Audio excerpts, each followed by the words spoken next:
సముద్రంలో ఎన్ని నీళ్లు ఉన్నా బిందెడు మంచి నీటికే విలువ.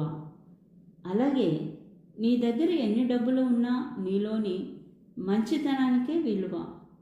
మీ దురదృష్టానికి ఎప్పుడు ఇతరులను నిందించకండి, ఎందుకంటే వారు చదరంగంలో కేవలం పావులు మాత్రమే. ఎప్పుడు ఎవరు మారుతారో చెప్పలేరు. కాలం కంటే వేగంగా మారేది మనసు.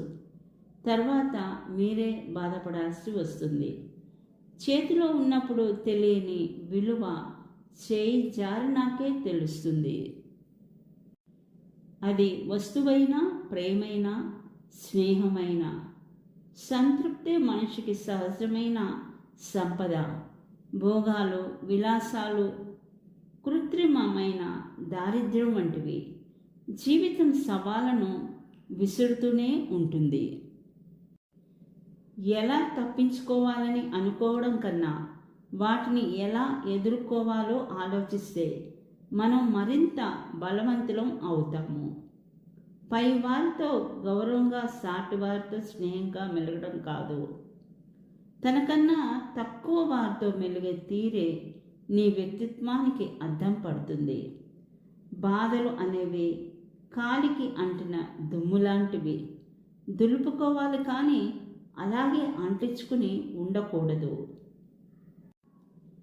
కింద పడకుండా ముందుకు సాగటంలో గొప్పతనం లేదు, కానీ కింద పడిన ప్రతిసారి లేచి నిలబడి ముందుకు సాగటంలోనే గొప్పతనం ఉంది.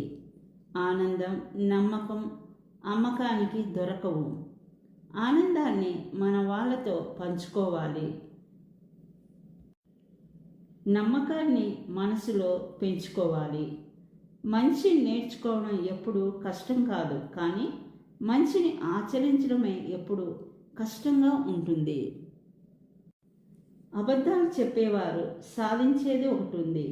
పొరపాటున నిజం చెప్పినా ఎవరూ నమ్మరు. కాలం చాలా విచిత్రమైనది. చుట్టూ ఎన్నో బంధాలు ఉన్నట్లు భ్రమింపజేస్తుంది. మరుక్షణమే నువ్వు ఒంటరివి అని గుర్తు చేస్తుంది. నిజం గడప దాటేలోపు అబద్ధం 1000 మైళ్ళు ప్రయాణిస్తుంది. అబద్ధం చేసిన ప్రయాణం నిజం గడప దాటిన మరుక్షణం శూన్యం అవుతుంది.